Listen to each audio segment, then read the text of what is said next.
Welcome, welcome, welcome. Hello, I'm your host, Mrs. M. And if you haven't, make sure you click the link below. That way you can subscribe to my channel and not miss out on anything you need to scale your cleaning business to 6 figures and beyond. Pow!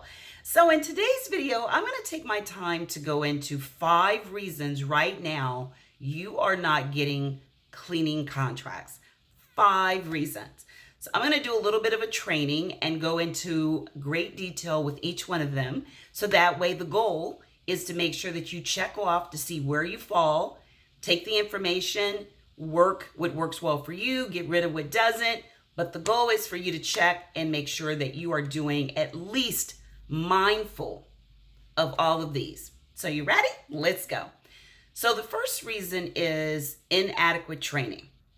This is one of the biggest things that separate you from other cleaning companies, how well you're training. Now, the training doesn't need to be all over the place. You really want to make sure you concentrate on a few areas that demise the cleaning and can really cost you your contract. One of them are restroom cleaning. Restroom cleaning is a big one. If your employees do not feel well versed in knowing how to clean a restroom, that can get rid of your contract. A lot of moving parts there. And this is probably one of the biggest areas that a lot of your customers have clients go visit. Whether they're a retail store or a car dealership or a daycare, restrooms can kill your contract. So take the time, do a video that's set up just on how to clean restrooms. That's a good thing to do. Next, you want to make sure you cover a couple of other training areas. OSHA, make sure you're really well versed and trained on safety. You can show someone how to train someone how to clean just their office.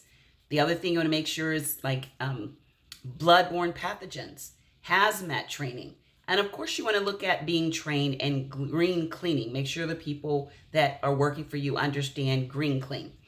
The other thing, I'm just going to look at my notes to make sure I don't miss anything, is the other problem is high janitorial turnover. Now, this may be your problem, but the customer takes it on and they actually feel like it's their problem and they get concerned. Why? For these reasons. One, it really can lead to poor quality work. It can lead to too many people, making the customer feel uncomfortable. They don't know. And what that results in is not having a really great relationship. So that's important to them. They may also feel like all this turnover is going to have the cost of you doing all the training passed on to them. People, especially cleaning customers that are having people come in and out with codes and all kinds of access to their information, want to feel like there's someone that they see on a regular basis. And you don't want that someone to be you. You want the someone to be one of your area managers or one of your training employees, because you want to continue to work on the business and not in the business. You do not want your business to be focused solely on you. That means if something happens, you go on vacation, anything, your business could go completely out because you're not there to handhold and make sure they feel safe. You want them to feel safe with someone you choose in your management. It could be upper management, lower management, but this is exactly what you want to work on. The next problem that a lot of them feel is that there is no quality control system. You absolutely have to have a QA system in place. This is a big one when it comes to why you either don't have contracts because you're not putting this in your marketing, or you have contracts and you end up losing them because you are not able to convey a really great QA system. And that is a big one. So work on that. Your QA system, you want to make sure it's written down. I know we have ours on a checklist. We use a scale from 1 to 10, 10 being outstanding, 1 being terrible. If I go in and one of my employees has not cleaned well, then what I would do is I would mark them off in an area. Let's say it was in restrooms. They forgot the paper towels. That would be a -1. They forgot to clean the mirrors. That'd be a -2. They forgot to dump the trash. That would be a -3. Now they're down to 3 points, so they're at a 7. And I would normally have anything below a 7 would result them to go in remedial training, that they're going to have someone with them while they're training, while they're in the actual location on a regular basis, so that they're not by themselves. Then once they get back up to a 10, then you reevaluate them and put them again by themselves. But there should be some type of training. If someone is missing 3 areas and they've been with you for a while, they're not they're not training anymore. And if they're missing that, then imagine what the client could find. Oh my God. And that's not what you want. You want the client to find a very, very well-stocked restroom that's cleaned, offices cleaned, vacuumed, the whole nine. So one of the ways to do that is to implement a really great QA system. The other thing is a lack of communication.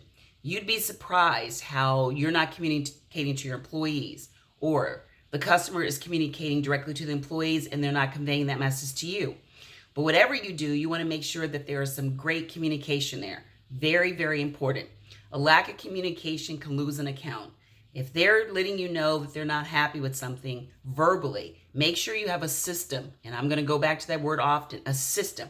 Anything in cleaning needs to be systematized. It shouldn't be where it's thrown all over everywhere and throw it up and see what sticks. That's not a good thing you want to do. You want to make sure that you have your training systematized, your QA systematized. Have your training on what type of training is it going to be? Is it going to be shadow training? How many days a week are they going to be trained once they're hired? 3 days a week before they're by themselves? Are they going to actually train with you for 2 weeks before they go by themselves? All of this is important, very important when it comes to keeping and obtaining contracts. So communication important. Have one way that they're communicating with you. Do not rely on it. You wouldn't want to rely on it with your employees. What if your employees don't like you, unfortunately? Or you have an employee that's just not very vocal? That could be a bad thing if they're telling your employees and your employees aren't sharing that with you and you have no knowledge. Have it where the point of contact on your customer side has a complete line of communication with you as the management side. Do not leave that to chance, or you could actually end up losing your contracts. As you obtain them, you lose them as quickly. So lack of communication is a big one. And last, like I said all the time, not having systems and processes in place and delivering on time is a big one.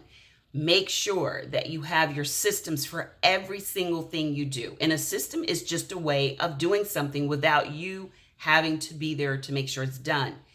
Is there a system for picking up the towels at the end of the cleaning? Mop heads? Is there a system for giving out uniforms, applications, doing interviews? All of this is what you want to make sure is systematized, processed, and on time. So these are 5 areas that are causing people right now today to not obtain contracts, or when they get them, they're losing them in a snap of a minute. So simply check all of these off, see where you are, what you need to implement, what you need to make better, or what you need to systematize. So that way you are on point. We're going into a new year. We want to make sure that we're all ready to get those 6 figures and beyond. Pow! And we want to make sure we obtain that either through government or commercial.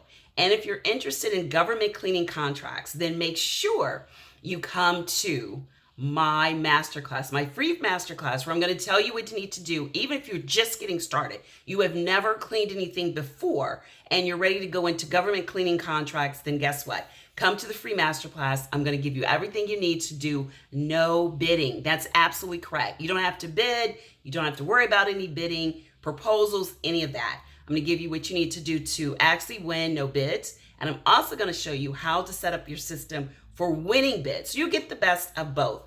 And if you're interested in doing commercial, then I've got something for you. If you're only interested in doing commercial contracts, then make sure you sign up for my class on Thursday, where I go into everything you need to do to actually win your first cleaning commercial contract. You'll actually get the blueprint that I use to go step by step into scaling a scalable business where it didn't depend on me, not 1, but 3.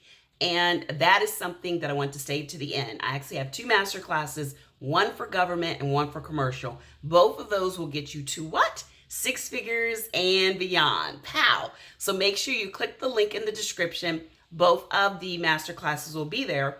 And if you want to join me for both, I look forward to seeing you there. And until next time, be safe and take care. Bye-bye.